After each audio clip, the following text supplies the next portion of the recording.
Jadi jika ada masalah dalam hidupmu, jika ada persoalan dalam hidupmu, jangan minta Tuhan angkat beban. Tapi melekatlah dengan Tuhan, dekatlah dengan Tuhan, bersatu dengan Dia. Percayalah, kekuatan Tuhan diberikan kepada kita. Sehingga kita punya kekuatan sanggup menumbangkan beban itu.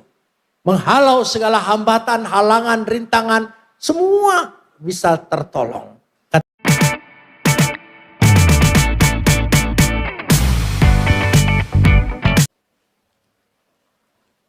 Mazmur pasal 1 ayat 1 sampai 6. Mazmur pasal 1 ayat 1 sampai 6. Kita akan membacanya saling sahut bersautan. Saya awali ayat pertama, lalu jemaat menjawab 2. Dan seterusnya saling ganti bergantian sampai tiba pada ayat 6. Berbahagialah orang yang tidak berjalan menurut nasihat orang fasik, dan yang tidak berdiri di jalan orang berdosa, dan yang tidak duduk dalam kumpulan pencemooh. Ayat 2.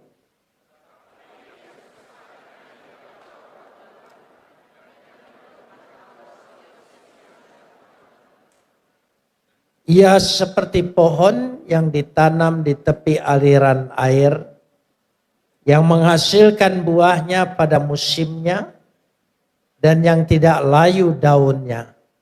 Apa saja yang diperbuatnya berhasil.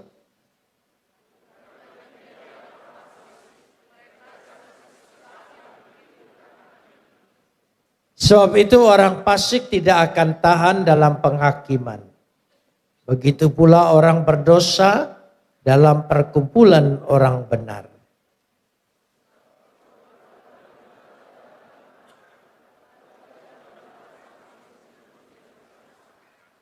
Kapot leha Adonai Elohenu kapot leha. Segala kemuliaan ya Adonai Tuhanku, kemuliaan bagimu. Kitab Mazmur seringkali disebut juga kitab Tehillim, kitab puji-pujian. Karena di sana terkumpul puji-pujian jemaat pada waktu itu. Dan kitab Mazmur disebut juga kitab Tefilah, kumpulan kitab doa.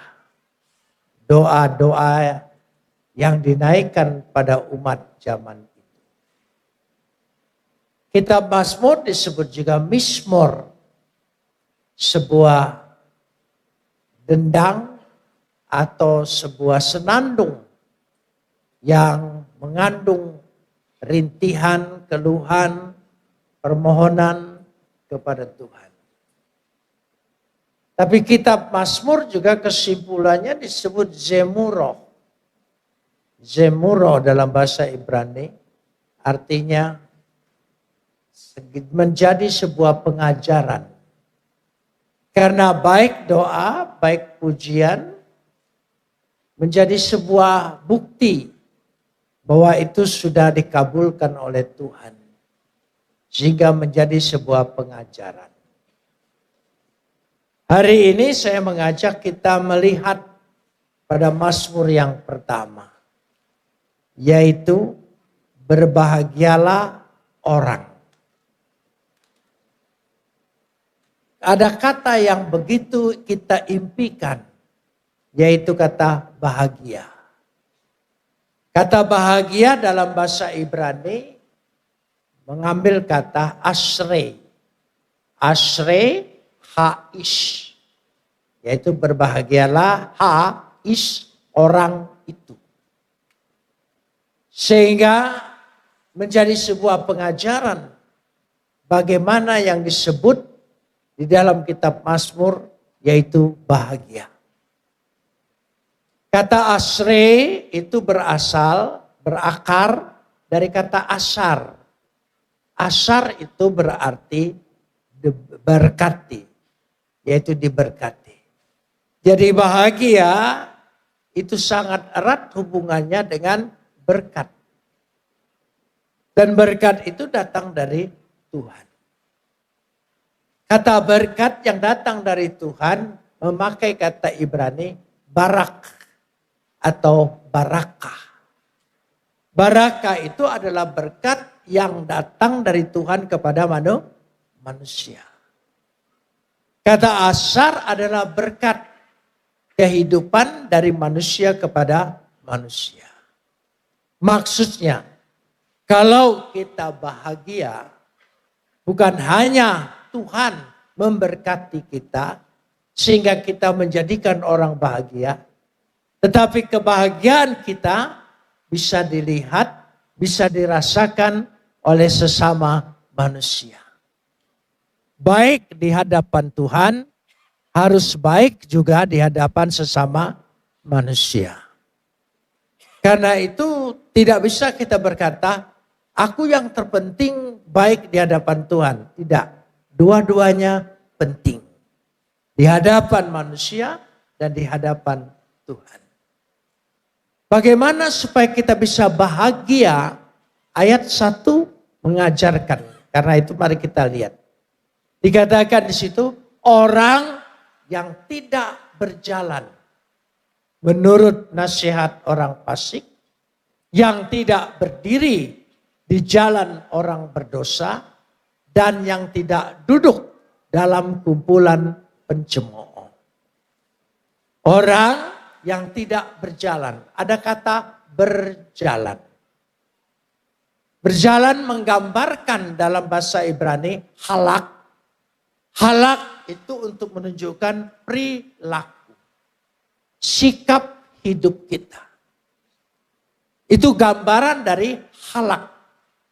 Jadi yang menentukan kita berbahagia, kita harus memperhatikan perilaku kita, hidup kita, tindak tanduk kita. Yang kedua dikatakan dikatakan di situ yang tidak berdiri. Kata berdiri memakai kata amat. Amat itu lebih menggambarkan cara kita mengambil keputusan.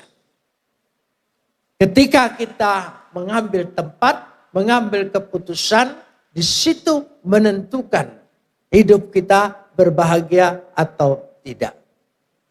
Yang ketiga dikatakan yang tidak duduk. Duduk itu memakai kata yasab. Yasab itu menggambarkan berpikir. Pola berpikir kita. Jadi perilaku kita, keputusan kita, dan berpikir kita. Cara berpikir ini penting. Cara berpikir ditentukan dari dasarnya logika orang itu. Karena ketiga hal ini sangat penting dalam hidup kita. Hidup kita tidak luput dari tindak tanduk kita, perilaku kita. Itu menentukan kita dihargai orang atau tidak. Yang kedua, keputusan-keputusan yang kita ambil adalah sangat menentukan masa depan kita dan kehidupan kita. Dan yang ketiga, cara berpikir kita. Ini penting sekali. Acap kali kita salah berpikir. Contohnya begini. Ketika orang dua berdiskusi. Ketika selesai berdiskusi, dia bukan menanggapi pendapatnya. Tapi dia menyerang pribadinya. Orang yang seperti ini logikanya sesat. Artinya salah untuk diterapkan berpikir. Jadi kita dikatakan di situ ada tiga hal. Lalu ketiga hal itu berkaitan dikatakan. Mari kita lihat. Bahagialah orang yang tidak berjalan menurut nasihat orang fasik. Fasik dan yang tidak berdiri di jalan orang berdosa. Dan yang ketiga yang tidak duduk dalam kumpulan pencemooh. Sebetulnya tingkatannya yang pertama itu pencemooh. Yang kedua itu berdosa. Yang ketiga itu fasik. Itu tingkat paling tinggi. Seandainya di sini hadir gubernur, bupati, dan lurah, mana dulu yang harus disebut? Tentu gubernur, bukan lurah. Sama tataan dalam bahasa Ibrani seperti itu. Pencemooh itu kita bahas dulu. Ini menentukan. Pencemooh itu orang yang menganggap remeh perintah Tuhan, firman Tuhan. Letship. Letship di situ bisa diterjemahkan juga orang yang suka memfitnah orang. Orang yang suka membicarakan keburukan orang. Orang yang suka lebih modern lagi gossiper. Orang yang suka gosip. Itu letship. Kita pikir gosip itu perkara kecil. Tidak. Itu mengganggu kebahagiaan hidup. Alkitab mengajarkan. Gosip itu tidak boleh. Dikatakan masih di sana. Duduk dalam kumpulan pencemooh. Orang gosip. Kenapa ada kata kumpulan? Karena orang gosip tidak bisa berdiri sendiri. Dia harus ada orang dua. Satu sumber, satu pendengar. Apalagi ada pihak ketiga, tambah seru. Itu gosip, saudara. Itu letship pencemooh. Jadi, kalau seorang sumber berkata, saya lihat ibu itu tidak pernah keramas. Karena rambutnya bau. Pendengar, oh ya, seperti itu. Lalu pihak yang ketiga berkata, oh pantas. Saya lihat kutu-kutunya keluar. Dan yang keempat menyambut lagi, oh sebesar kecoa. Nah, itu gosip. Nah saudara, ya ini penting. Tinggalkan kumpulan seperti itu. Sebab jika engkau tidak hadir, engkau yang jadi objek gosipnya. Itu bahayanya. Karenanya kita sebagai orang yang ingin meningkatkan kerohanian kita. Hari ini saya ingin berbicara tentang peningkatan kualitas kerohanian kita. Dengan meningkatkan kualitas kerohanian kita akan meningkat kehidupan kita. Salah satu yang paling ringan adalah letship. Karena itu harus tidak boleh. Kalau saudara membicarakan orang, rohanimu menjadi kering. Tidak ada semangat lagi dalam hidupmu. Yang ada kekeringan. Karena itu harus tinggalkan. Jangan duduk bersama orang seperti itu. Yang kedua baru meningkat. Dari menganggap ringan, dari mulai seperti itu, baru yang kedua berdosa. Berdosa adalah kata hataim. Hataim orang yang melakukan. Kita tidak boleh seiring sejalan menyetujui orang hidup di dalam dosa. Yang ketiga adalah dikatakan resaim, fasik. Fasik itu orang yang sungguh-sungguh menentang Tuhan. Nah, kita lanjutkan ayat yang kedua. Mari kita belajar firman Tuhan. Saya ingin kita ini ya bukan dimotivasi oleh manusia. Bukan oleh kecakapan perkataan manusia. Tetapi firman Tuhan itu yang kita dengar dan bertumbuh dalam diri kita. Kalau firman Tuhan itu menguatkan diri kita, maka kekuatan itu kekal adanya. Amin. Lanjutkan ayat 2. Tetapi, bahasa Ibrani bagus sekali. Tetapi artinya berlawanan dengan yang dikatakan ayat yang kedua. Ayat yang pertama. Tetapi kiim yang kesukaannya. Kesukaannya apa? Taurat Tuhan. Sebetulnya ada kata dikatakan di situ. Upe Torato Adonai. Di dalam Taurat Tuhan. Bukan hanya suka mendengar firman Tuhan, tapi hidup di dalam firman Tuhan. Itu penting sekali. Yang merenungkan, kata merenungkan memakai kata YG. YG itu merenungkan firman Tuhan siang dan malam. Maksudnya begini. Ketika dia merenungkan firman Tuhan, yaitu bermeditasi dengan firman Tuhan. Mendalami, menyelami.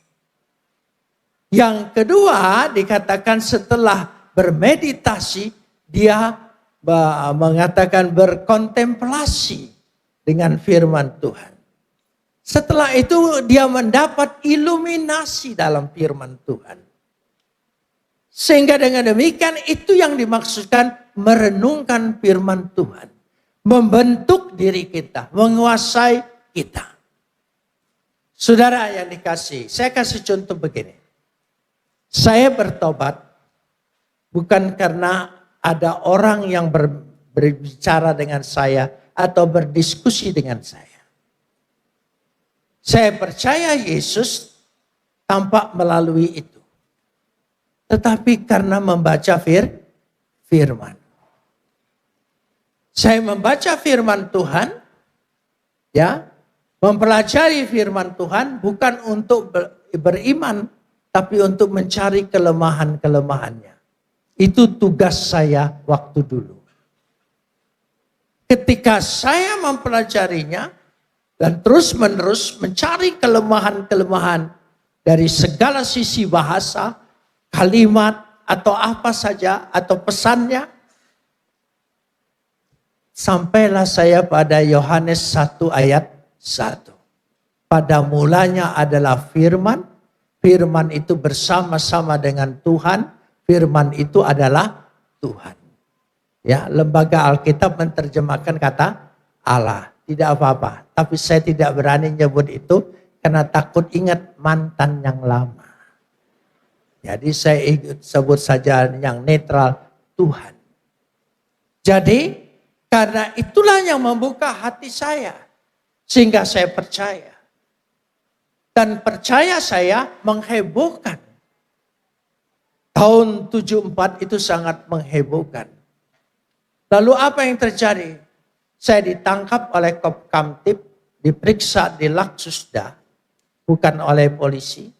Karena ini dianggap kasus politik.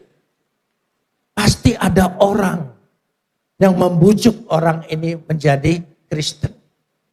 Sepanjang pemeriksaan, karena di zaman dulu Pempres 11 itu boleh ditahan lama-lama tanpa diadili. Jadi saya ditahan lama, dilihat sama sekali siapa yang membujuknya. Tidak ada. Saya bilang hanya baca firman. Lalu salah satu petugas, karena saya selalu diperiksa oleh TPRPU, tim pemeriksa pusat, dan TPRDA, tim pemeriksa daerah, ya, lalu periksa semua. Salah satu pemeriksa bertanya begini, ayat mana yang membuat engkau sampai percaya dan berubah imanmu? Saya bilang Yohanes 1 ayat 1. Dia bilang boleh saya lihat. Saya buka Alkitab, saya tunjukkan. Dan dia baca. Setelah dia baca, selesai, dia tanya saya lagi. Saya sudah baca, tapi saya tidak menjadi Kristen. Kamu bilang karena baca ini menjadi Kristen, hatimu terbuka. Saya baca, ternyata saya tidak apa-apa. Kamu harus ngomong itu yang benar. Ngaku itu yang benar. Saya bilang itu benar. Lalu kenapa saya baca tidak dan saudara baca, saudara katakan kamu menjadi percaya? Oh beda Pak, saya dipilih, Bapak tidak. Oh iya. Mengerti maksudnya? Tidak semua orang. Jadi kalau saudara bisa percaya, itu bukan kemauan kita. Bukan kepandaian kita. Bukan kehebatan kita. Tapi karena karunia Tuhan telah memilih kita. Menetapkan kita menjadi orang percaya. Bersyukurlah. Kita tidak baik-baik amat. Kita tidak bagus-bagus amat. Ayo jujur. Ya. Kita tidak terlalu rohani, apalagi sedikit saleh dan kudus. Kita tidak terlalu. Tapi karena kasih Tuhan telah memilih kita, kita patut syukuri. Karena kita adalah umat pilihan Tuhan. Itu YG, merenungkan firman Tuhan. Dengan merenungkan firman Tuhan, membentuk diri kita. Ketika kita dibentuknya, maka kita lanjutkan sekarang ini. Kita lihat ayat yang ketiga, setelah merenungkan di situ, kita lanjutkan pada ayat yang ketiga. Ya. Dikatakan di situ, ayat yang ketiga, kita lihat bersama-sama. Setelah dilihat bersama-sama, ya. Ayat yang ketiga. Coba kita baca bersama. Ia apa? Saya ini sebentar lagi 79, jadi telinganya agak kurang dengar. Jadi kalau ngomong suara itu agak keras sedikit. Ya. Saya dulu kalau dengan suami istri saya sangat mesra, yang oh iya. Tapi sekarang agak kurang mesra karena sama-sama kurang dengar. Kalau saya bilang yang, dia tanya apa? Ya, nasi goreng, saya bilang gitu. Jadi kami agak keras-kerasan. Itu bukan karena kurang mesra, telinganya. Jadi coba lanjutkan. 1, 2, 3. Sampai di situ. Ia seperti pohon. Sebetulnya ada kalimat dalam bahasa Ibrani yang sangat penting. Wehaya keets. Kata wehaya dan menjadi. Berarti ini proses. Kita tinggalkan seperti ayat 1. Kita melanjutkan seperti ayat 2. Ayat 3 menunjukkan sebuah hasil. Wehaya dan menjadi apa? Pohon. Saudara bisa lihat pohon? Oh iya. Tinggi, kelihatan. Bagi orang lain. Itu pohon. Makanya toge itu bukan pohon. Saudara. Pohon itu ada batangnya, ada cabangnya, ada daunnya. Ya. Makanya toge itu bengkok. Karena suka turut campur urusan orang. Di tahu campur ada, di gado-gado ada. Di soto ada semua saudara. Itu makanya dia bengkok saudara-saudara ya. Karena suka turut campur urusan orang. Jangan suka turut campur urusan orang. Kalau hari ini saudara turut campur, besok saudara kata, "Hei toge." Kita lanjutkan. Ia menjadi seperti pohon. Pohon dikatakan di sini, ya bagaimana dikatakan pohon? Yang ditanam satul al-maim di tepi aliran air. Ditanam satul, coba ucapkan. Ditanam, coba ucapkan. Ya. Makanya kalau bergereja juga tertanam. Jangan suka pindah-pindah. Itu namanya pot bunga. Tidak akan menjadi pohon. Tertanam. Berakar. Akarnya masuk ke dalam, kuat, kokoh. Tumbuh ke atas. Tertanam. Satul. Tertanam. Saya kasih contoh.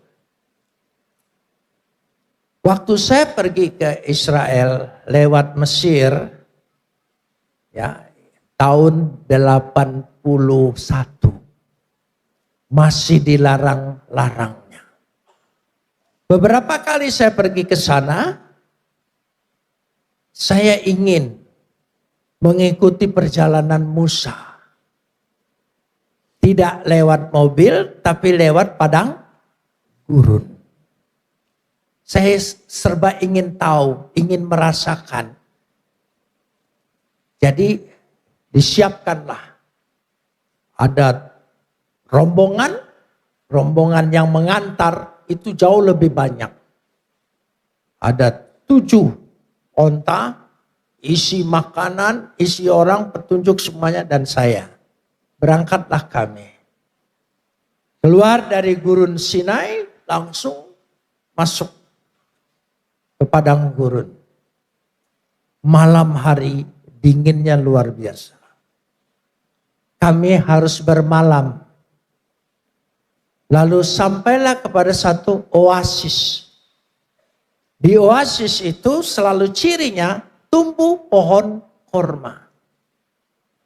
Ada sumber air. Kormanya segar sekali. Lalu apa yang terjadi? Saya tanya dengan yang ngantar saya. Siapa yang tanam pohon korma ini? Tidak ada yang tanam, dia bilang. Tapi para musafir seringkali jalan selesai makan korma. Cara menanam pohon korma, bijinya ditindih batu besar. Biji itu akan berakar terus ke bawah. Ya, 15 meter, 25 meter sampai ketemu sumber air. Dia tidak akan berhenti berakar sebelum ketemu sumber air. Berakarlah sampai betul-betul kita sampai ketemu dengan air kehidupan itu. Siapa namanya? Siapa? Di Pakuan agak tertekan nyebut nama itu. Saudara, siapa namanya? Itu baru bertobat, saudara. Gak usah takut. Nama itu yang menyelamatkan kita segala-galanya. Amin. Gak usah takut. Jadi dia berakar sampai ke air. Sumber air ketemu baru berbatang. Ketika dia batangnya tumbuh, batunya tumbang. Jadi jika ada masalah dalam hidupmu, jika ada persoalan dalam hidupmu, jangan minta Tuhan angkat beban. Tapi melekatlah dengan Tuhan, dekatlah dengan Tuhan, bersatu dengan Dia. Percayalah, kekuatan Tuhan diberikan kepada kita. Sehingga kita punya kekuatan sanggup menumbangkan beban itu. Menghalau segala hambatan, halangan, rintangan, semua bisa tertolong. Katakan amin. Ya, karena itu yang penting itu kuat. Mendekat kepada Tuhan. Al-Mayim, sumber air. Kita lanjutkan sekarang ini. Dikatakan di situ, ya, apa dikatakan ayat yang ketiga? Yang apa? Menghasilkan pirio, buahnya. Berbuah. Kekristenan itu mau tidak mau harus ada buah. Buahnya memang macam-macam, tidak soal. Karakter kita berbeda-beda. Cara buahnya, cara bentuknya berbeda, tidak soal. Yang penting berbuah. Saya orang Palembang. Kasar kata orang lain. Bahasanya segalanya. Buah duren. Buah duren. Berduri. Tapi isinya enak, saudara saya. Itu. Ada juga buah yang lain. Orang Palembang kalau keinjak kakinya, dia langsung marah. Hei, siapa kau? Injek-injek kaki saya. Tapi kalau orang Jawa, khususnya Jawa Tengah, kalau keinjek kakinya, dia sopan. Permisi, Kaki Bapak di atas, kaki saya di bawah. Itu saking sopannya. Nah, kita tidak bisa sama bentuk karakternya. Tetapi yang penting punya buah. Mungkin mulutnya terbuka sekali. Tapi buahnya ada. Hatinya baik. Buahnya. Dan yang ketiga dikatakan di sini, kita lanjutkan ayat yang ketiga deh. Dan yang tidak apa? Layu daunnya. Daunnya bersemarak. Semangat pelayanannya tinggi. Tidak pernah kendor, tidak pernah kering. Tidak pernah kuning. Hijau. Itu semangatnya. Dengan semangat seperti itu dikatakan di sini dengan jelas sekali ya. Apa saja, perhatikan ayat yang terakhir. Apa saja yang diperbuatnya apa? Apa saja yang diperbuatnya berhasil. Yasliyah. Yasliyah. Coba ucapkan. Agak berdahak sedikit. Yasliyah. Ya, gaya India. Yasliyah. Ya. Kalau mau berlatih, makan pisang goreng panas. Yasliyah. Berhasil. Amin saudara. Saya percaya kalau kita hidup kita menuruti firman Tuhan. Pasti dibuat oleh Tuhan berhasil. Amin. Ya. Itu sumbernya. Kenapa tadi mendengarkan firman Tuhan itu begitu penting sekali? Ya. Karena firman Tuhan itulah yang memberikan kekuatan kepada kita. Firman Tuhan. Tadi pagi saya berkhotbah begini. Ketika Tuhan tanya Adam, dari mana engkau tahu dirimu telah telanjang? Siapa yang kasih tahu dirimu telah telanjang? Apakah engkau sudah memakan buah itu? Tuhan nanya. Maksud Tuhan menanya kepada Adam, dari mana engkau tahu?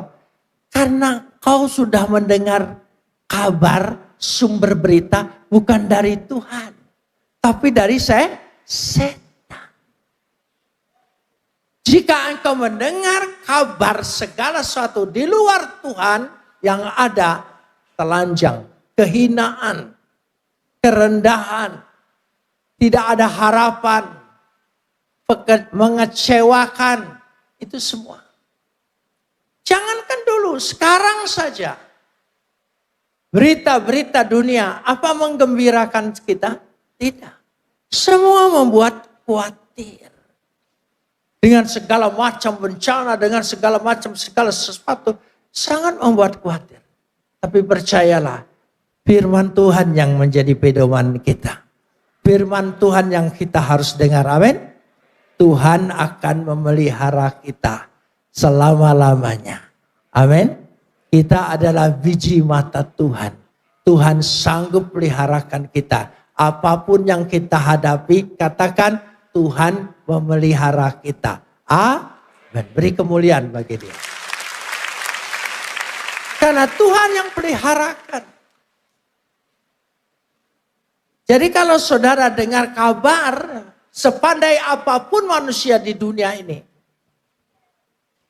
beritanya, sepandai ilmu apapun, kabarnya selalu mengkhawatirkan. Tapi kalau saudara baca firman Tuhan, Tuhan memberkatimu. Apapun yang terjadi Tuhan buat berhasil. Saudara, setelah bertahun-tahun, saya ditahan di penjara 6 tahun. 5 tahun lebih baru diadili. 5 tahun lebih. Ya, saya dipindah-pindahkan. tempat di RTM Budi Utomo, masuk lagi ke Cipinang, pindahkan lagi ke RTM, ke Laksusda, ke Satgas, pindah-pindah terus. Bahkan saya pernah dipindahkan ke Surabaya, nggak ada kasusnya.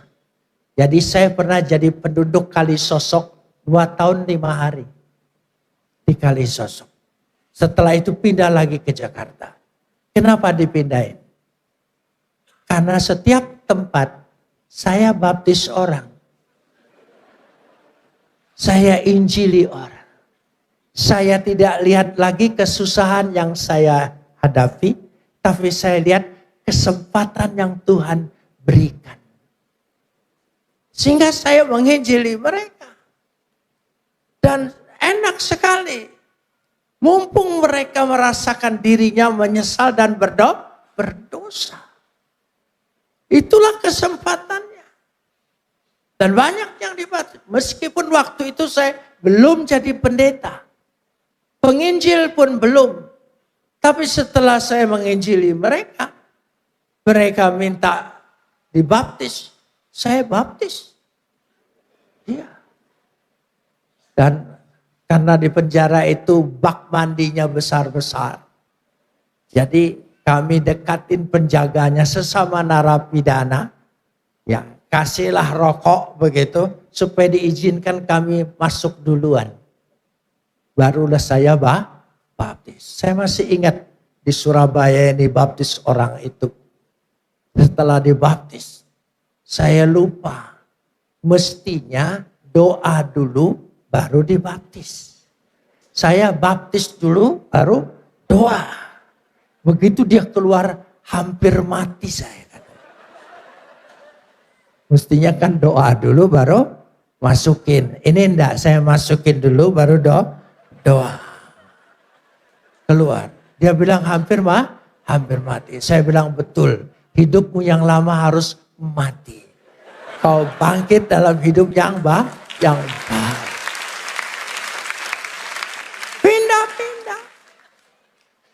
Pindah sana. Akhirnya ya setiap pindah saya buat pemikiran sendiri. Kalau saudara terpaku dengan kesusahanmu, ya, dengan apa yang kita hadapi, kita tidak punya harapan. Tapi kalau kita terpaku dengan janji Tuhan, yang Tuhan buka jalan. Pindah Cipinang, saya bilang Chicago. Pindah Kalisosok, California. Oh iya, nanti setelah bebas, Tuhan izinkan saya, semua apa yang saya ucapkan dalam penjara terjadi. Karena itu jangan fokus dengan kesusahan kita, penderitaan kita, kesulitan kita. Fokuslah dengan apa yang dijanjikan Tuhan. Sehingga apa yang dilakukan oleh kita dibuat Tuhan apa? Berhasil. Saudara ingin berhasil? Amin. Katakan amin. Tuhan yang sanggup membuat kita berhasil. Ayat 4, 5 dan 6. Ini urusan orang fasik, orang berdosa, orang pencemooh. Tidak usah dipelajari. Karena sudah menjadi kehidupan kita sehari-hari, saudara. Karena itu yang penting kita mengikuti perintah ayat yang pertama. Jangan berjalan, jangan berdiri, dan jangan duduk. Ya, lo halak, lo amat, lo yasaf. Lo itu jangan. Itu lo. Jangan duduk, jangan berdiri, jangan berjalan. Artinya jangan berperilaku. Jangan ya ambil keputusan seperti orang berdosa. Dan jangan duduk, jangan berpikir seperti orang-orang fasik. Itu maksudnya. Karena dia mengandung kata-kata sastra Ibrani yang begitu mendalam. Sehingga mengajar kepada kita. Mudah sekali untuk menjadi orang yang berbahagia. Saudara ingin bahagia? bahagia. Meskipun apapun keadaannya, Tuhan kasihkan kebahagiaan. Segala kesusahan, penderitaan, kalau kita tidak fokus terhadap itu, kita fokus dengan janji Tuhan, pasti pertolongan Tuhan itu menjadi dalam kehidupan kita.